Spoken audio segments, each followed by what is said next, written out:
ইসরায়েলের যদি পরাজয় একেবারে ঘনিয়ে আসে বা আমেরিকাও যদি নাস্তানাবুদ হয়, তাহলে পারমাণবিক অস্ত্র তারা প্রয়োগ করবে। ইরান এখন যুদ্ধের চালকের আসনে আছে। অভিযানের ক্ষেত্রে সবচেয়ে বড় প্রতিরোধ আসবে কিন্তু আমেরিকার জনগণের থেকে। আমেরিকা বলছে যে আমি বলবো যে হ্যাঁ, একটা স্থগিত আছে, আক্রমণ করব না, আর তুমি আক্রমণ চালিয়ে যাবে। এইরকম একটা যোগ সাজকের একটা ব্যাপার আমার মনে হচ্ছে। ইসরায়েলের লক্ষ্যই হচ্ছে যে এটাকে আরো তীব্র করা, যুদ্ধটাকে আরো তীব্র করা, ধ্বংস করা।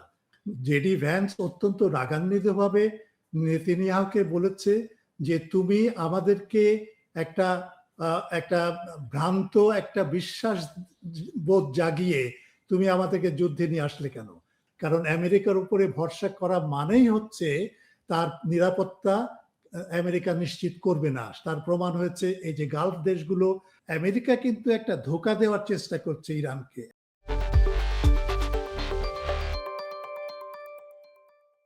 চর্চা ডিকোডে স্বাগত। আমাদের সঙ্গে যুক্ত হচ্ছেন সিডনি থেকে অধ্যাপক বদরুল আলম খান। আপনারা জানেন যে অধ্যাপক বদরুল আলম খান তিনি ইরানের উপরে বই লিখেছেন। তিনি এই যে সাম্প্রতিক সময়ে ইরানের উপরে যে একেবারে একটি অন্যায় যুদ্ধ, অন্যায় হামলা চাপিয়ে দিয়েছে ইসরায়েল ও আমেরিকা, এই পুরো বিষয়টি তিনি দীর্ঘ সময় ধরে খেয়াল রাখছেন, বিভিন্ন ধরনের বিশ্লেষণ করছেন এবং নানা দিক তুলে ধরছেন আমাদের চর্চার দর্শকদের জন্য। আজও আমরা কথা বলবো এই ইরানের উপর যে অন্যায় যুদ্ধ, এই যুদ্ধ কিভাবে এটার ফলাফল কোন দিকে যেতে পারে, এখন কোন পর্যায়ে আছে, সেই বিষয়টি নিয়ে। অধ্যাপক খান, আপনাকে আমাদের অনুষ্ঠানে স্বাগত। আপনাকে অনেক ধন্যবাদ আমাকে মানে আপনার অনুষ্ঠানে অংশগ্রহণ করার সুযোগ দেওয়ার জন্য। আমি আপনাদের শ্রোতা এবং দর্শক মণ্ডলীকেও আমার শুভেচ্ছা জানাচ্ছি। তো এই হামলার গত 28 ফেব্রুয়ারি ইরানের উপর প্রথম হামলা শুরু করেছিল ইসরায়েল এবং তার পাশাপাশি আমেরিকা। এইটা যদি দিন হিসাবে ধরি তো আজ 31 দিন হতে যাচ্ছে, অর্থাৎ 1 মাস হয়ে গেছে। আর ফেব্রুয়ারি মাসকে যদি মাস ধরি তাহলে 1 মাস এর আরও 1 মাস 3 দিন হচ্ছে। তখন এই যুদ্ধ বা এই একতরফা হামলা এবং তার ইরানের তার প্রত্যুত্তর দেয়া, এই পুরো বিষয়টি এই মুহূর্তে কোন জায়গায় দাঁড়িয়ে আছে, আপনি যদি একটু সংক্ষেপে বলেন। হ্যাঁ, অবশ্যই। সংক্ষেপে বলতে গেলে প্রথমে শুরু করতে হয় যে কোনো যুদ্ধের কিন্তু একটা লক্ষ্য থাকে এবং সেই লক্ষ্যটা কিন্তু আমেরিকা এবং ইসরায়েল দুইজনে মিলে তাদের যে আঁতাত তারা ঠিক করেছিল 28শে ডিসেম্বর যে তারা হামলা চালাবে এবং হামলার প্রধান উদ্দেশ্য হবে যে একটা রেজিম চেঞ্জ করা ইরানে। এবং সেই রেজিম চেঞ্জ করার মূল উদ্দেশ্য ছিল যে আয়াতুল্লাহ হোমেনি, তাদের ধর্মগুরু যিনি, তাকে হত্যা করা এবং অন্যান্য জেনারেলদেরকে যদি হত্যা করা হয় বা রাজনীতিবিদদের, তাহলে সেখানে মানুষ স্বতঃস্ফূর্তভাবে রাস্তায় নামবে এবং আমেরিকা এবং ইসরায়েলের পক্ষে তারা স্লোগান দেবে, রাজপথে নামবে এবং সেইভাবে একটা রেজিম পরিবর্তন হবে। সেটা হয়নি এবং তার পরিবর্তে যেটা হয়েছে, আপনি চিন্তা করে দেখেন, আয়াতুল্লাহ হোমেনি যদি বেঁচে থাকতেন আর আয়াতুল্লাহ হোমেনি নেই, এই দুই ইরানের ভেতরে কিন্তু একটা বিশাল একটা পার্থক্য আছে বলে আমি মনে করি। সেই পার্থক্যটা হচ্ছে যে উদ্দেশ্য নিয়ে আমেরিকা এই আক্রমণটা চালালো 28শে ফেব্রুয়ারি, তার উদ্দেশ্য যেটা তারা চেয়েছিল তার বদলে দেখা গেল যে ইরান অনেক বেশি শক্তিশালী হয়ে গেছে এবং মানুষ ইরানের যে বর্তমান সরকার, ইসলামী সরকার, তার পক্ষে তারা দাঁড়িয়েছে এবং তারা তার পক্ষে সমর্থনের জন্য রাস্তায় নেমেছে। সুতরাং আমেরিকার যে প্রথম উদ্দেশ্য সেটা আমেরিকা মেটাতে পারেনি, ব্যর্থ হয়েছে। হ্যাঁ, ব্যর্থ হয়েছে। এরপরে যেটা হলো সেটা হচ্ছে যে আমেরিকা তার উদ্দেশ্য চেঞ্জ করে এখন বলছে যে আমরা হরমুজ প্রণালী খুলে দেওয়াটাই আমাদের সামনে এখন বড় উদ্দেশ্য। সুতরাং যুদ্ধের ভেতরে যে একটা সুনির্দিষ্ট একটা উদ্দেশ্য থাকে এবং সেই উদ্দেশ্যটা সবসময় কিন্তু আমেরিকা পরিবর্তন করছে। সুতরাং এটা একটা বড় একটা আপসেট বলবো, বা একটা তাদের একটা বড় ব্যর্থতা। তো অন্যদিকে ইরানের দিকে দেখেন, ইরান প্রথম থেকে যেটা বলে এসছে, সেই প্রথম থেকেই কিন্তু তারা সেটাকে, তার প্রতি তারা তারা বিশ্বস্ত আছে এবং সেখানে কোনো পরিবর্তন হয়নি। তারা বলছে যে এই সমস্ত গালফ দেশগুলোর ঘাঁটি থেকে আমেরিকাকে সরে যেতে হবে, ক্ষতিপূরণ দিতে হবে, তারপরে এই যে ক্ষতিপূরণ দিতে হবে, এবং হেজবুল্লাহ থেকে শুরু করে তার যে সমস্ত প্রক্সি শক্তি আছে তাদের উপরে আক্রমণ বন্ধ করতে হবে, এবং মানে ইরানকে আর যেন আক্রমণ না করা হয় সেরকমের একটা ওয়াদা বা একটা একটা একটা ব্যবস্থা নিতে হবে। সুতরাং এখনো পর্যন্ত কিন্তু ইরান সেই দিকে স্টিক করে আছে, বা সেই তাদের উদ্দেশ্যটাকে তারা ঠিকই ধরে রেখেছে। তো দ্বিতীয়টা হচ্ছে যেটা হুতিদের অংশগ্রহণ। আমরা লক্ষ্য করছিলাম যে হুতিরা কেন এখনো অংশগ্রহণ করছে না, অনেক দেরি করে, এই 1 মাস পরে বা এই 2 দিন আগে তারা শুরু করেছে, এবং আক্রমণটা শুরু করেছে এমন ভাবে যে তারা ইসরায়েলকে আক্রমণ করবে, আমেরিকার প্রতিষ্ঠানগুলো বা তার অবকাঠামো বা ঘাঁটিগুলোকে সে আক্রমণ করবে না। এটা এই কারণে যে হুতিরা বলেছে যে আমেরিকার সাথে আমাদের একটা চুক্তি আছে, যুদ্ধ বিরতির চুক্তি, এবং সেই চুক্তি আমরা অক্ষরে অক্ষরে পালন করব। এটা হলো হরমুজ প্রণালী এখনো বন্ধ আছে।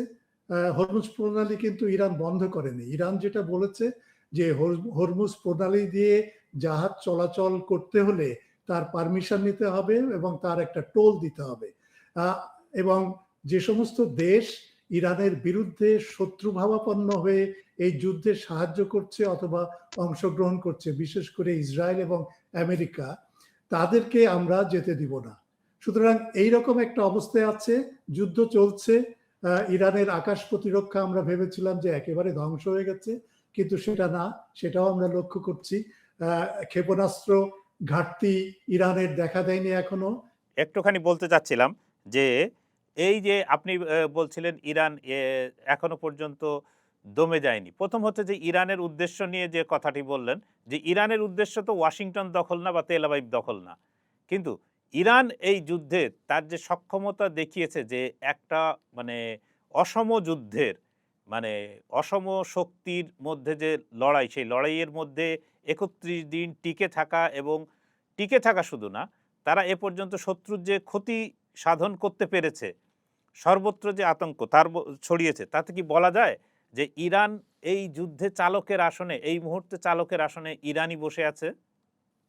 অবশ্যই আমি বলবো যে ইরান এখন যুদ্ধের চালকের আসনে আছে, এবং সেটা আমি কেবল না, যারা বিজ্ঞ বিশ্লেষক আছে বিশেষ করে আন্তর্জাতিক সম্পর্কের ক্ষেত্রে, তারাও কিন্তু আজকে বলছে যে ইরান এই ড্রাইভিং সিটে আছে, যেটাকে আমরা বলি। এই ড্রাইভিং সিটে থাকার অন্যতম কারণ হচ্ছে তার যুদ্ধের যে আগামীকাল আর একটা উদ্দেশ্য এইভাবে তারা করেনি, তাদের উদ্দেশ্য ছিল।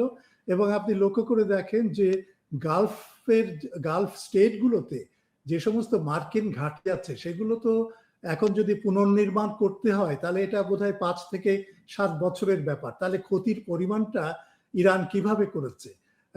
আর তাছাড়া ইসরায়েলের ক্ষতিটা তো আরো সাংঘাতিক, বিশেষ করে তেল আবিব থেকে শুরু করে হাইফা এবং পশ্চিম পশ্চিম জেরুজালেম এবং আরো অন্যান্য যে সমস্ত শহর আছে, সেখানকার মেয়ররা কান্নাকাটি করছে যে হ্যাঁ, নেতানিয়াহু, তোমার জন্য আমাদের এই দুর্দশা, ইত্যাদি ইত্যাদি ইত্যাদি বিক্ষোভ। কিন্তু এখন সেই তার যে স্ট্র্যাটেজিক যে বিজয়টা, সেটা কিন্তু আমি লক্ষ্য করছি যে ইরান সেটা ইয়ে করতে পেরেছে, অর্জন করতে পেরেছে।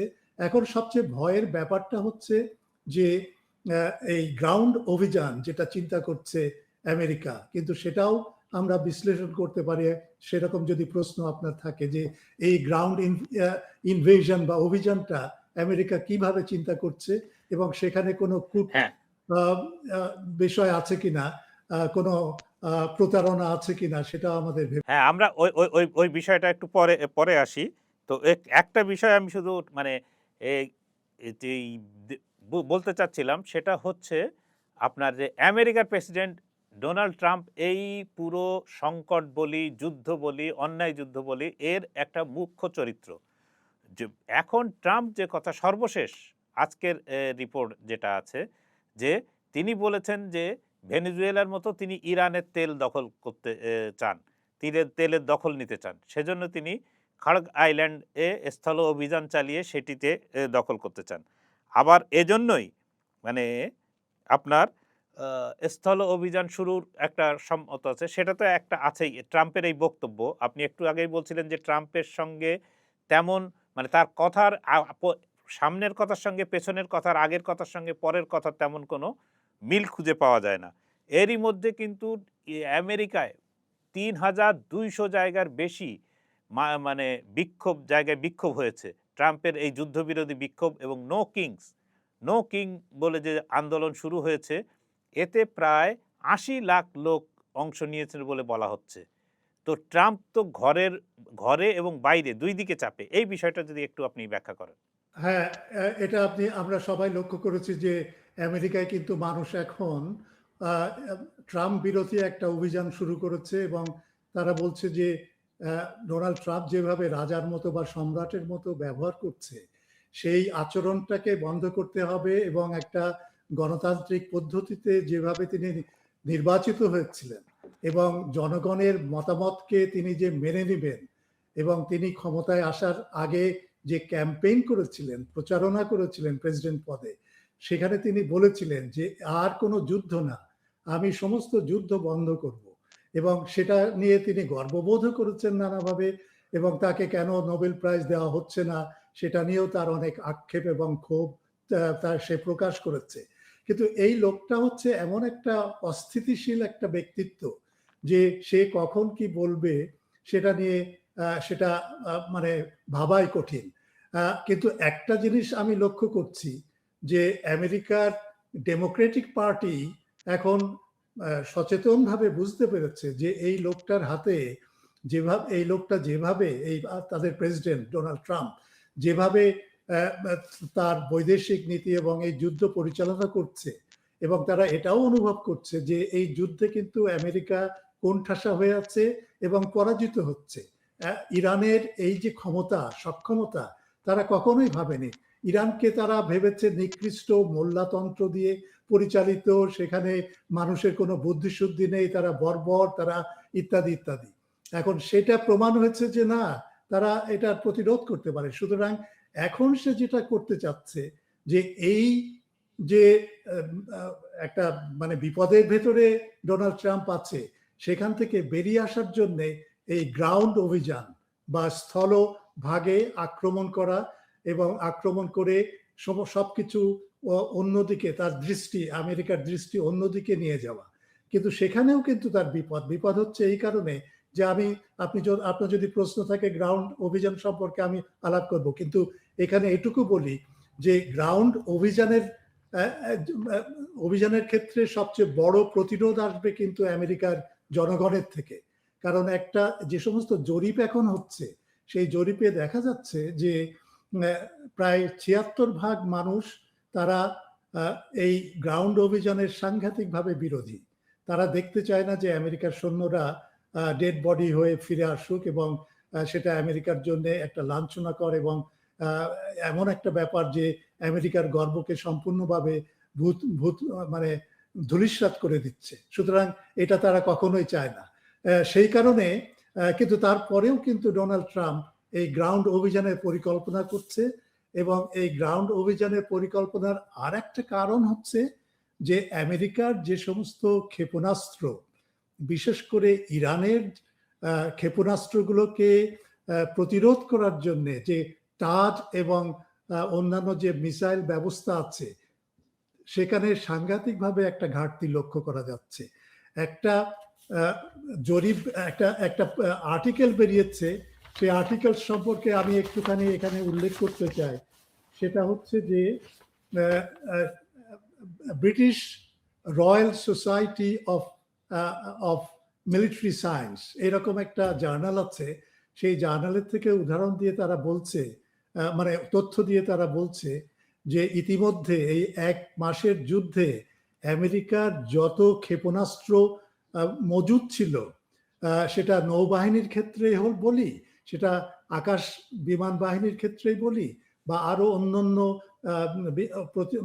ক্ষেপণাস্ত্র প্রতিরোধ করার ক্ষেত্রে যে সমস্ত ক্ষেপণাস্ত্র ব্যবহার করে ইসরায়েল এবং আমেরিকা, তার ক্ষেত্রেই বলি, প্রায় কোয়ার্টার মানে 25% নিঃশেষ হয়ে গেছে।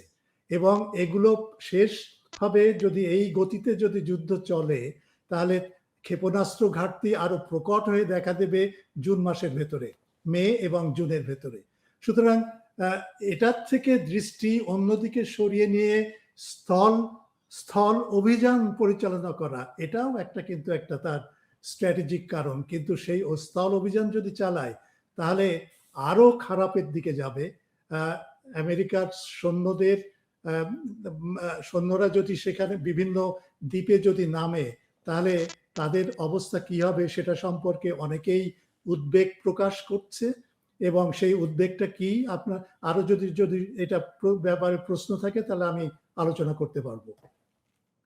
আচ্ছা, এই বিষয়ে আমি একটু দিনের ঘটনায় আসি যে ইরানের পক্ষ থেকে যখন কোনো বেসামরিক স্থাপনা বা কোথাও যদি হামলা হয়ে থাকে, তখন সবাই মানে আমেরিকা, ইসরায়েল বা তাদের আরব বন্ধুরা এবং অন্যরাও রেড়ে করে তেড়ে উঠছে। কিন্তু আপনি যদি দেখেন গতকাল ইসরায়েল যে ব্যাপক হামলা চালিয়েছে, তার লক্ষ্য ছিল হচ্ছে যে স্কুল, হাসপাতাল এই ধরনের এবং খেলার মাঠ, যেখানে স্পোর্টস গ্রাউন্ড বলা হচ্ছে, এই এলাকাগুলোকে তারা এখন লক্ষ্যবস্তু হিসাবে বেছে নিয়েছে।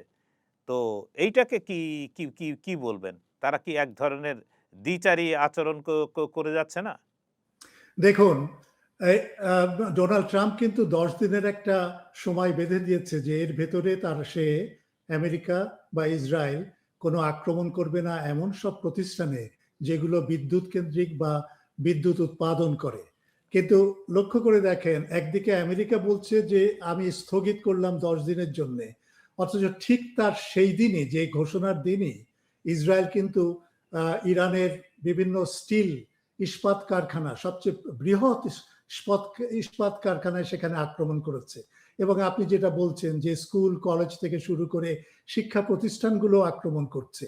এবং এই শিক্ষা প্রতিষ্ঠান আক্রমণের ভয়াবহতা এতই বেশি যে ইরান বলেছে যে তারাও কিন্তু পাল্টা আক্রমণ করবে আমেরিকার যে সমস্ত বিশ্ববিদ্যালয় কলেজ এই গালফ স্টেটগুলোতে আছে, মধ্যপ্রাচ্য আছে, সেগুলোকে কিন্তু ইরান এখন থেকে আক্রমণ করবে।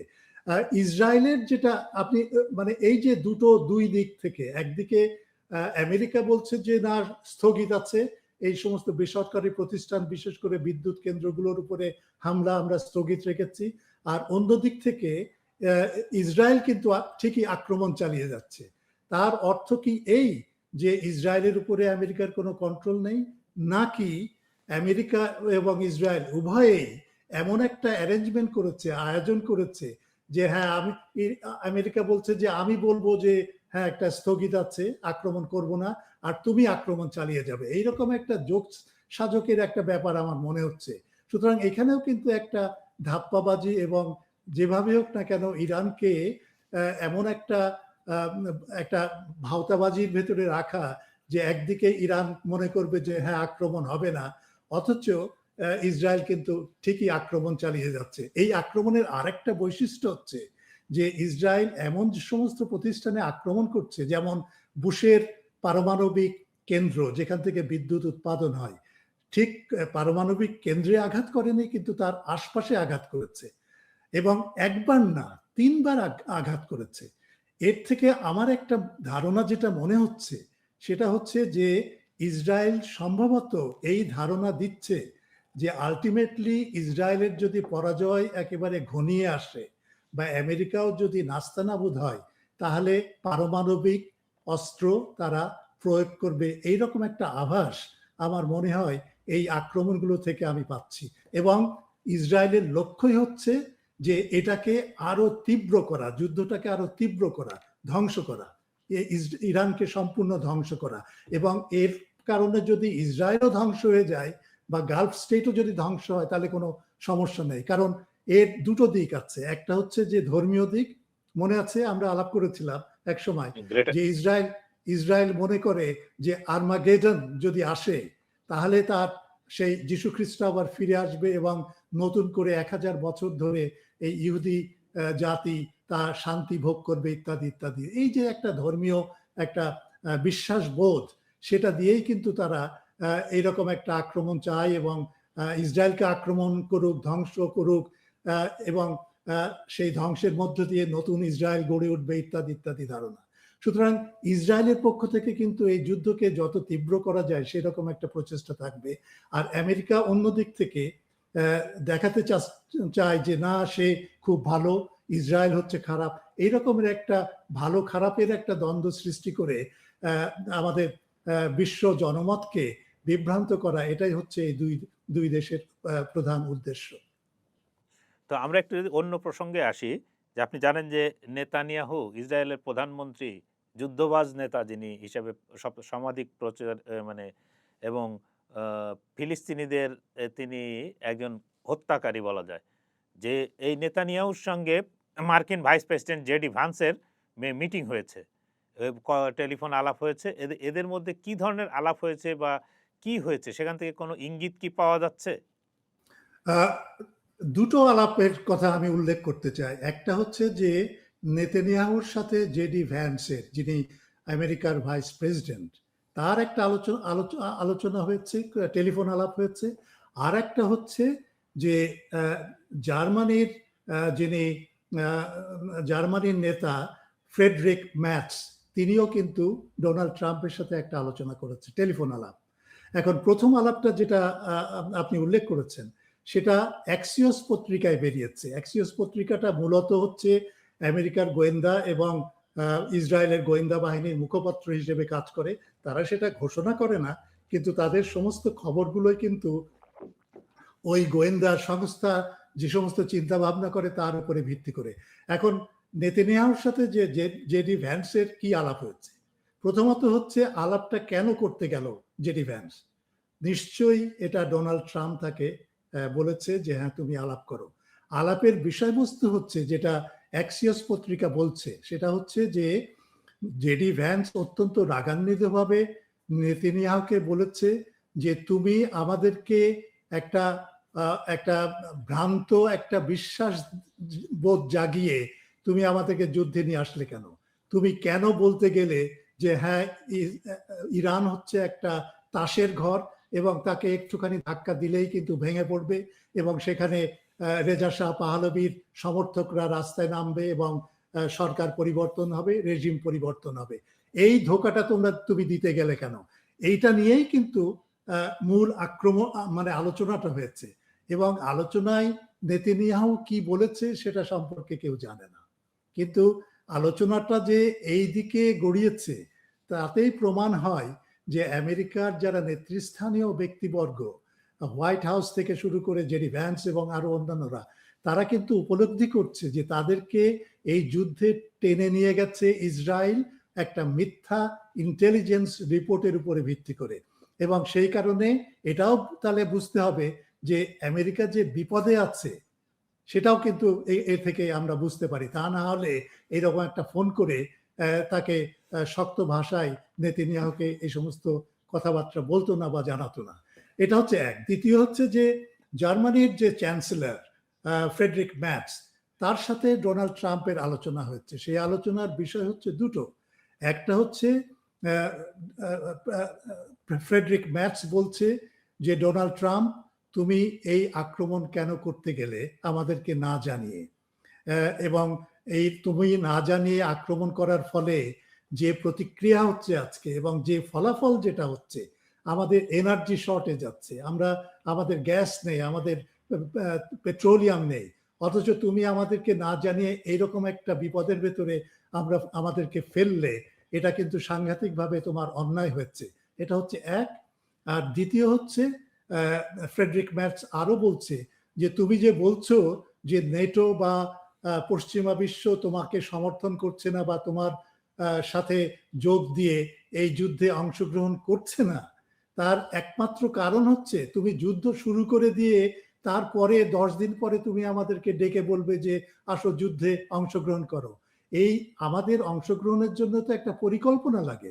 এবং সেই পরিকল্পনার কিছুই তুমি করনি, সুতরাং আমরা কেন এখন তোমাদেরকে যাব, এটা একটা মৌখিকভাবে সে বলছে, কিন্তু আসলে যেটা গূঢ় সত্য সেটা হচ্ছে যে এই যে আইসল্যান্ড থেকে শুরু করে ডোনাল্ড ট্রাম্প যে সমস্ত আক্রমণাত্মক কথা গ্রিনল্যান্ড সম্পর্কে বলেছে, পশ্চিমা বিশ্বের নেতাদেরকে পদে পদে অপমান করেছে, সেগুলো এখন কিন্তু পশ্চিমা বিশ্ব ভুলতে পারছে না এবং তারা চিন্তা করে দেখছে যে আমেরিকাকে বাদ দিয়ে তাদের প্রতিরক্ষা ব্যবস্থাটাকে ঠিক করতে হবে।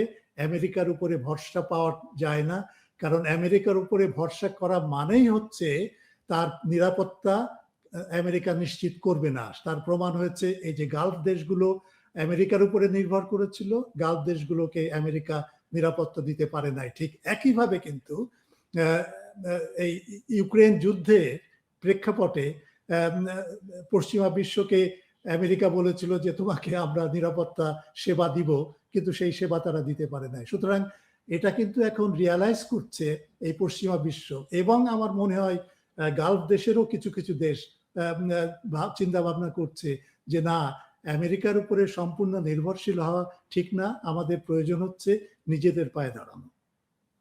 তো এইখানে আবার একটু আপনার পুরনো প্রসঙ্গে আসি, এটাই হয়তো মানে আমার এদের আজকের আলোচনার শেষ প্রশ্ন। সেটা হচ্ছে যে স্থল অভিযান যদি শুরু হয়, সেটা শুরু করতে চাচ্ছে কিন্তু আমেরিকা। এক্ষেত্রে কি আমেরিকার সঙ্গে ইসরায়েলও তার কি স্থলবাহিনী দিয়ে পাঠাবে? কারণ ইতিমধ্যেই আইডিএফ এর যিনি প্রধান তিনি বলেছেন যে লেবাননে, একদিকে লেবানন, একদিকে সিরিয়া, একদিকে ইরান, এত জায়গায় এতগুলো মানে যুদ্ধের পথ খোলা রাখায় তাদের জন্য সৈন্য সংকট মানে সেনা সংকটে পড়েছেন এবং তাদের হাতে পর্যাপ্ত সেনাও নেই।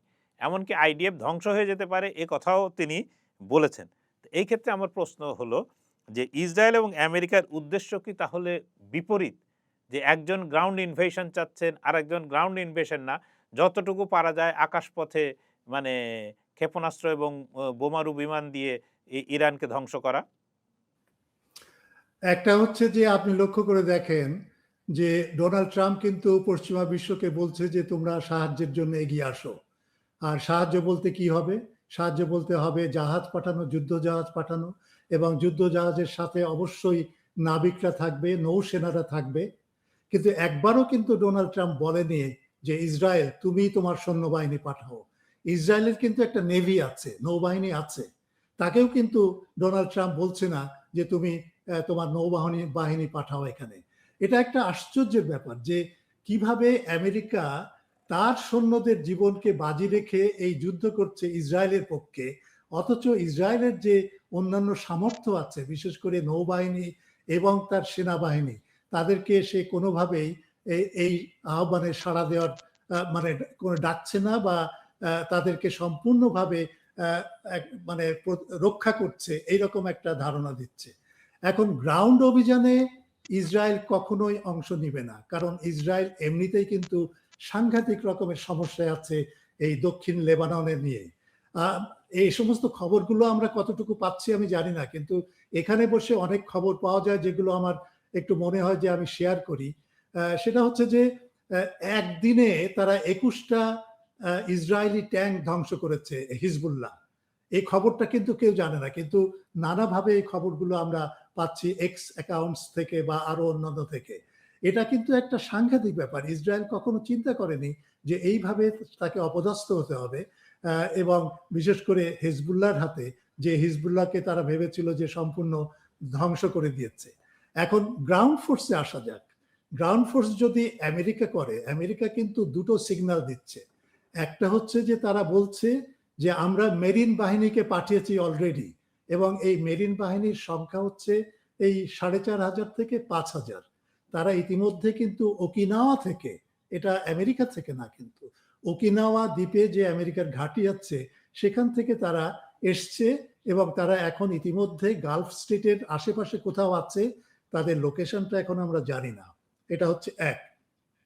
কিন্তু এরই সাথে সাথে কিন্তু আর একটা খবর আমরা পাচ্ছি যে আমেরিকার 3টে ঘাঁটি থেকে, একটা হচ্ছে লস অ্যাঞ্জেলেস, আর একটা হচ্ছে ওয়াহাইও, আর একটা হচ্ছে আরেকটা কোন একটা ঘাঁটি থেকে তারা ৩ জায়গা থেকে ৩টা বাহিনী পাঠাচ্ছে। সেই বাহিনীর ভেতরে একটা বাহিনী হচ্ছে সিল বাহিনী, যেটা অত্যন্ত দক্ষ। এবং মনে আছে আমাদের নিশ্চয়ই, যখন ওসামা বিন লাদেনকে ইসলামাবাদের পাশে যখন আক্রমণ করে, তখন কিন্তু এই হেলিকপ্টারে করে এই সিল বাহিনী আক্রমণ করেছিল এবং তারা অত্যন্ত পারদর্শী। এই খবরটা, হ্যাঁ, এটোবাবাদে এই খবরটা কিন্তু খুব একটা চালু নেই কিন্তু আমাদের মিডিয়ার, যে এইগুলো কেন আসছে। তার মানে হচ্ছে যে আমেরিকা কিন্তু একটা ধোঁকা দেওয়ার চেষ্টা করছে ইরানকে। একদিকে বলছে যে আমরা মেরিন নামিয়ে আমরা এই হরমুজ প্রণালীটাকে খুলে দিতে চাই। তো সেটাই যদি উদ্দেশ্য হয়, তাহলে হরমুজ প্রণালীর 4 উপকূল দিয়ে মোট 6টা কি 7টা অত্যন্ত গুরুত্বপূর্ণ দ্বীপ আছে। সেই দ্বীপের ভেতরে একটা হচ্ছে খার্ক দ্বীপ, আমরা জানি, আর একটা হচ্ছে কেশম দ্বীপ এবং লারাক, যেটা দিয়ে সমস্ত জাহাজগুলো এখন পাস করছে, তেলবাহী জাহাজ। আর 3টা হচ্ছে আবু মুসা, গ্রেটার টাম আর স্মলার টাম বা লেসার টাম, এইরকম 7টা দ্বীপ আছে। এই দ্বীপগুলোকে সে তাহলে ইঙ্গিত দিচ্ছে ডোনাল্ড ট্রাম্প যে এইগুলোকে আক্রমণ করবে তাদের মেরিন বাহিনী। কিন্তু সে যদি এই সিল বাহিনী পাঠায় বা আরো অন্যান্য বাহিনীগুলো পাঠায় যারা স্পেশালাইজড, তারা তাহলে কি করতে আসছে এই গালফ স্টেটে? তার উদ্দেশ্যটাই হচ্ছে যে এরা ক্ষুদ্র ক্ষুদ্র অভিযান চালানোর জন্য তারা রেডি হচ্ছে। একটা হচ্ছে হয়তো আয়াতুল্লাহ হোমেনি, মুস্তফা হোমেনিকে অপহরণ করা, অন্যান্য নেতৃত্বদেরকে অপহরণ করা, এরকম একটা প্ল্যান থাকতে পারে। দ্বিতীয় হচ্ছে যে 450 কেজি এনরিচড ইউরেনিয়াম ইরানের হাতে আছে এবং সেটা অত্যন্ত গহীন একটা জায়গায় রাখা হয়েছে, সংরক্ষিত আছে, সেটাকে উদ্ধার করা, সেটাও একটা হতে পারে। আর হতে পারে একটা ডিসরাপশন করা, ইরানের ভেতরে একটা আতঙ্ক ছড়িয়ে দেওয়া তাদের আক্রমণের মাধ্যমে। সুতরাং এগুলো হতে পারে। অর্থাৎ দুটো প্যারালালি, কিন্তু একটা হচ্ছে ইরানকে ধোঁকা দেওয়া যে মেরিন বাহিনী আমরা পাঠাচ্ছি, অথচ কিন্তু তার পেছনে মূল উদ্দেশ্য হচ্ছে যে এরকম সিল বাহিনী পাঠিয়ে ইরানের নেতৃত্বকে গ্রেপ্তার করা এবং তাদেরকে নিয়ে আসা আমেরিকায়, অথবা এই 450 কেজি ইউরেনিয়াম নিয়ে আসা। এর বিপদ হচ্ছে এই যে সেগুলো যদি যায় ইরানের অভ্যন্তরে, এবং এগুলো কিন্তু অত্যন্ত দুর্গম পাহাড়ের ভেতরেই থাকার কথা, ফিরে আসবে কিভাবে? এবং ইরান কি বসে থাকবে? ইরানের কি সেই সামর্থ্য নাই? তারা তো সামর্থ্য দেখিয়েছে। আর একটা জিনিস যেটা, যে মেরিন বাহিনী যদি ওই 6টা দ্বীপের যে কোনো একটা বা দুটো দ্বীপে যদি নামে, তাহলে যে কেউ যারা এই হরমুজ প্রণালীর যে 2000 কিলোমিটার, সেই 2000 কিলোমিটারের উপকূলের যে যে দৃশ্য, এবং এটা সম্পূর্ণ পাহাড়ি এবং অত্যন্ত দুর্গম, এবং এখানে কোনো বিচ নাই যেখানে নামা যাবে। যেরকম দুটো ইতিহাসে আমরা দুটো ঘটনা জানি, যেটা এই বিচে নেমে আক্রমণ করা। একটা হচ্ছে নরম্যান্ডিতে দ্বিতীয় মহাযুদ্ধের সময়, সেটা হয়েছিল 1944 সালে 6ই জুন, এবং সেখানে 1.5 লক্ষ সৈন্য নামিয়ে তারপরে জার্মান বাহিনীকে আক্রমণ করে। এটা হচ্ছে এক। আর দ্বিতীয় হচ্ছে গালিপলি বলে একটা জায়গা, যেটা তুরস্কের এই ডান্ডারনেল বলে যে স্ট্রেট আছে, প্রণালী আছে, সেইখানে। সেটাও হয়েছিল 1915 সালে, প্রথম মহাযুদ্ধের সময়, 1915-16। এখন অনেকেই উদাহরণ দিয়ে বলছে যে আমেরিকার মেরিন যদি এই সমস্ত দ্বীপগুলোতে নামে, ইরানের হরমুজ প্রণালীর উপকূলবর্তী, তাহলে ওই গালিপলির মতো অবস্থা হবে এই মেরিনদের। এবং এই গালিপলিতে মারা গিয়েছিল কিন্তু 2.5 লক্ষ এই 6 মাস বা 4 থেকে 6 মাসের একটা যুদ্ধে। এবং এখানে অর্ধেকই মারা গিয়েছিল তুরস্ক বাহিনী, এবং তুরস্কের বাহিনীর যে নেতৃত্বে ছিল তিনি কিন্তু মোস্তফা কামাল আতাতুর্ক, তিনি নেতৃত্ব দিচ্ছিলেন এই তুরস্কের বাহিনীকে। এবং তার হাতে কিন্তু এই মিত্র বাহিনী ফ্রান্স, ব্রিটেন এবং অস্ট্রেলিয়া এবং নিউজিল্যান্ড, এই বাহিনী কিন্তু সাংঘাতিকভাবে অপদস্থ হয় এবং সম্পূর্ণভাবে ধ্বংস হয়ে যায়। সুতরাং তারপরেই কিন্তু কামাল আতাতুর্ক মানে বিজয়ী হয়ে 1924 সালে স্বাধীন তুরস্ক তৈরি করলো অটোমান সাম্রাজ্যের পতনের পর। সুতরাং এইরকম একটা অবস্থার যে আবার পুনরাবৃত্তি হতে যাচ্ছে ইরানের ভূখণ্ডে এবং ইরানের এই যে হরমুজ প্রণালী দিয়ে, এটা কিন্তু আজকে অনেকেই বলছে যে সেই রকম একটা পরিণতি হতে পারে। ধন্যবাদ আপনাকে আমাদেরকে সময় দেওয়ার জন্য, এবং আপনার এই বিশ্লেষণ নিশ্চয়ই আমাদের পাঠকদের কাছে সমাদৃত হবে এবং তারা এ থেকে অনেক কিছুই জানতে পারবেন। তো প্রিয় পাঠক, দর্শক, আপনারা অধ্যাপক বদরুল আলম খানের প্রণিধানযোগ্য বিশ্লেষণ শুনলেন। আমরা জানতে চাই আপনার মতামত। তাহলে আমরা ভবিষ্যতে আরও ভালো, আরও কীভাবে এই অনুষ্ঠানকে প্রাণবন্ত করা যায় সেই চেষ্টা করব। আপনি আপনার মতামত জানাতে পারেন চর্চার ইউটিউব পেজ এবং ফেসবুক পেজ এবং ইউটিউব চ্যানেলে গিয়ে।